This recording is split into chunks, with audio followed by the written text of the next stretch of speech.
Hey, welcome back. Another fat guy with a beard. So, I'm getting ready to check some plugs on my pickup truck.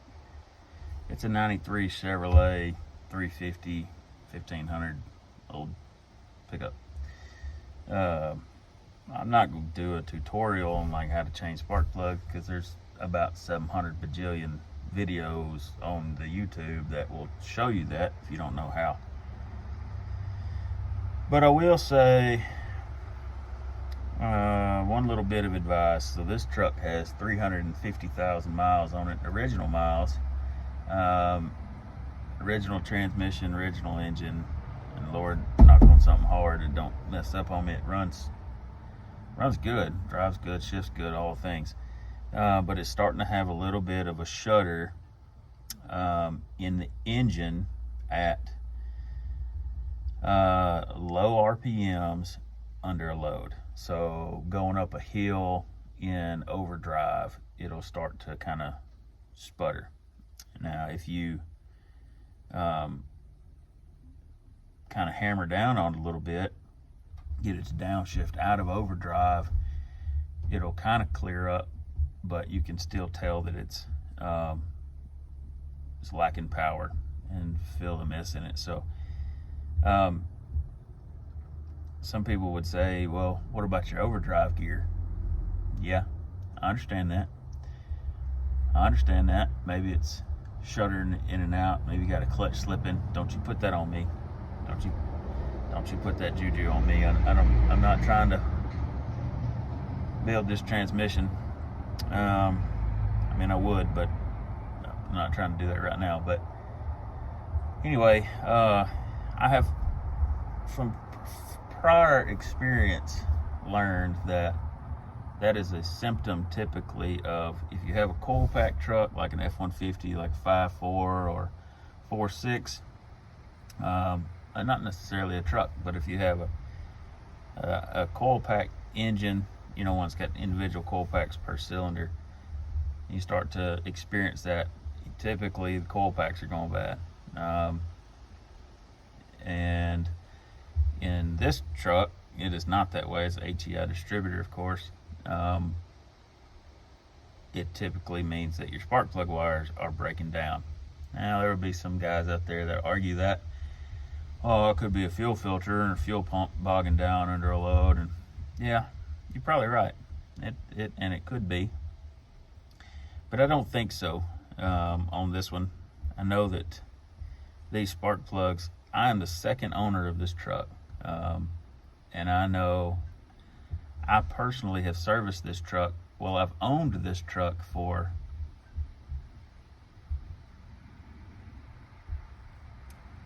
I bought it in a 2019, 2020 maybe. So I've owned this truck for 3, maybe 4 years. And I've never put plugs or wires on it. And this was a customer of mine when I had my shop. And I serviced all his vehicles for the 10 years that we were in business. And so I've serviced this truck for a long time. And so that's part of why when he said he was getting ready to sell it, I was, yeah, I'll buy it. I knew the guy, obviously. And like I said, I had been doing the service on it, so I knew the history on it very well. So I'm looking at changing the spark plugs. And again, I'm not doing a tutorial on that, but I will say this. I'm looking at them. I know that I've never replaced them. And there is some rust around them.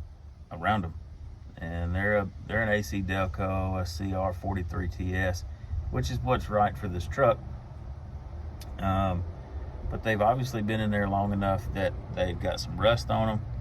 And I'm concerned about them sticking to the head. Concerned of the spark plug sticking to the head. And so what I would advise you to do is get you a spray penetrant, either some water displacement on the 40th try juice or some peanut butter jelly juice, and soak them down. I'm not ready to do this job yet. I'm ordering the parts online. And so it's going to be a few days before it gets here, but I don't drive this truck very much anyway. So I'm going to go ahead and soak them down. Whoa, a little less. I've never seen a spray bottle that's got an adjustment on it. Spray can, that's pretty neat. But I'm gonna go ahead and spray them and just let this chew on that for a little while. You know, I get to thinking when I'm doing stuff like this, I start thinking about the world and things we live in and what we're dealing with right now. Particularly right now, I've been praying for Israel and for Palestine, and praying for their wisdom and their protection and all the things that are going on there. But I'm also praying for discernment and wisdom for those of us here. We've got a lot of people saying, oh wait, honeybee. Sorry, honeybee just flew right in my eyeball. A lot of people saying end of the world, end of times. I'm gonna shift over here, do this other side. End of the world, end of times, all these things, prophetic. You know, is it a thing that, is it kind of prophetic? Yeah, maybe.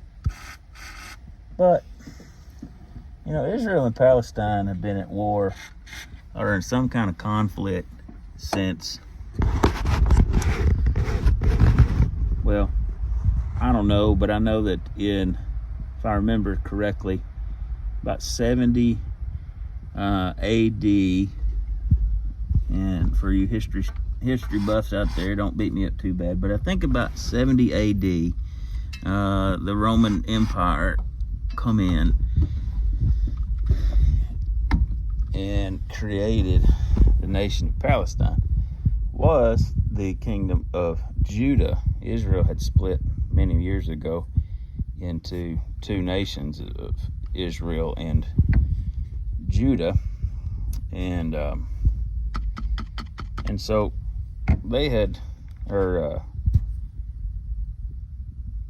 Roman Empire come in and created the Palestinian government, or Palestinian nation. And there's some debate on that, but that's the best I can remember. But anyway, so there's been issues and arguments and conflict between the two nations ever since, for forever. And so, is it prophetic? Is it biblical prophecy coming to fruition? I don't think so. This instance, I don't think this is the one. I don't think this is the one that said, that should make us say, "Yep, this is it." Button down the hatches, fellas. I don't think this is it. I think, y'all excuse my shed. It's a little dark in here. I'm trying to get lights and stuff working, but anyhow, I don't think this is the one. I don't think this is the one that sets up the issue or sets up the end time prophecy. I don't think this is the one that is going to show us or be the end all be all. But that said, this may not be the one when Jesus comes back. But I'll tell you this, he is coming back. It may not be this time, but it's coming soon. Because this may not be the be-all, end-all prophetic statement of it all, but there's a lot of other things that are pointing that direction. So, anyway, just like this old truck, needs to be ready to go. So do you. And so if you don't know Jesus as your Lord and Savior, don't wait. Today's the day. So I'd love to tell you about it. You got any questions? Alrighty, well, she's soaking. I'm gonna let her be for a few days, and we'll go from there. Y'all have a great day. Bye. Well, update. So I pulled out 2 spark plugs just to hook, just to read on them. You can see what the engine's doing. You pull your spark plugs out. You can tell if it's running rich, running lean, got water in it, what it's doing. And there's signs of coolant on them. So I come to the radiator.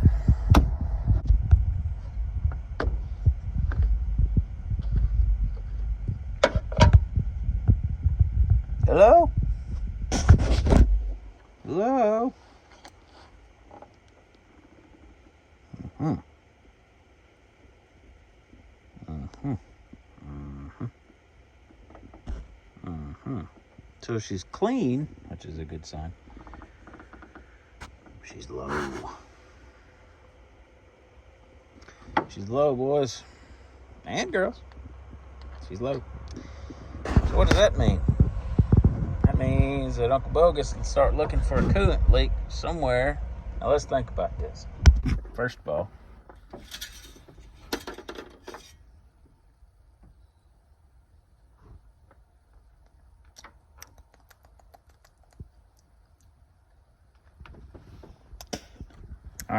no coolant in the oil.